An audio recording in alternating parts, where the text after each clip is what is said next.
An Islamist attack has just been crushed in Mali. Fighters fled the battlefield in chaos, abandoning their flags as Malian forces backed by Russian-linked units pushed forward. On the surface, it looks like a victory, but this is not a full story, because what's unfolding in Mali today is far more dangerous and far more complex. In Gourma Rarous, armed groups launched a coordinated assault on military positions.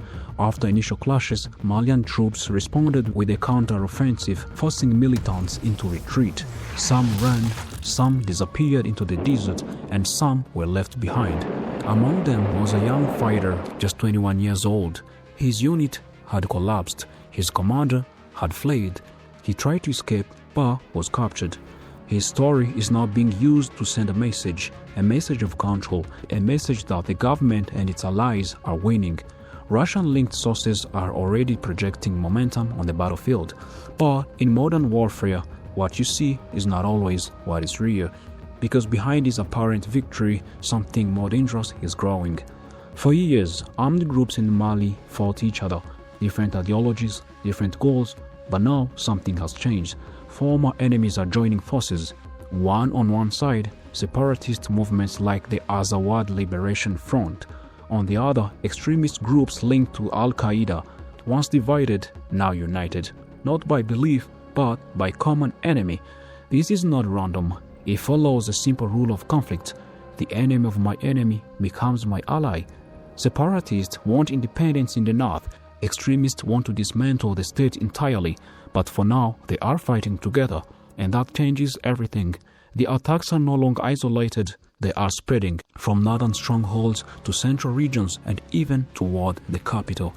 Cities like Gao, Kidal, and areas near Bamako have all felt the pressure. Some territories have already slipped from government control, others remain contested, and the map keeps shifting. The Malian army says the situation is under control, but reality tells a different story. Mali is a vast country, difficult to retain, difficult terrain, limited resources. Even with tens of thousands of soldiers, large areas remains ungoverned.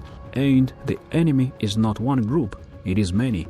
Government forces are fighting separatist rebels, Al-Qaeda linked fighters, ISIL affiliated groups, all at the same time, each with different strategies, different networks, different sources of support.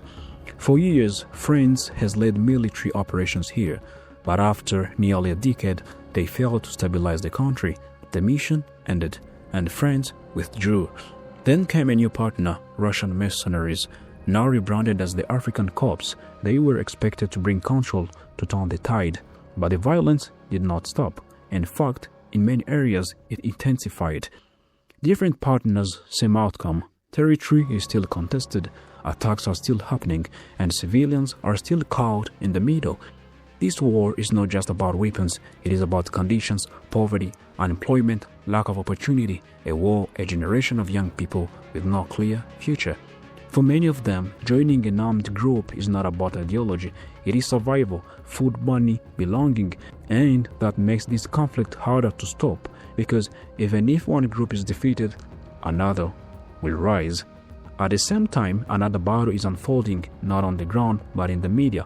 Russia accuses Western outlets of entering rebel-held areas without permission, filming inside military zones, shaping narratives and influencing perception. Each side is telling its own story, victory, control, legitimacy, but behind all of it, the reality remains unstable.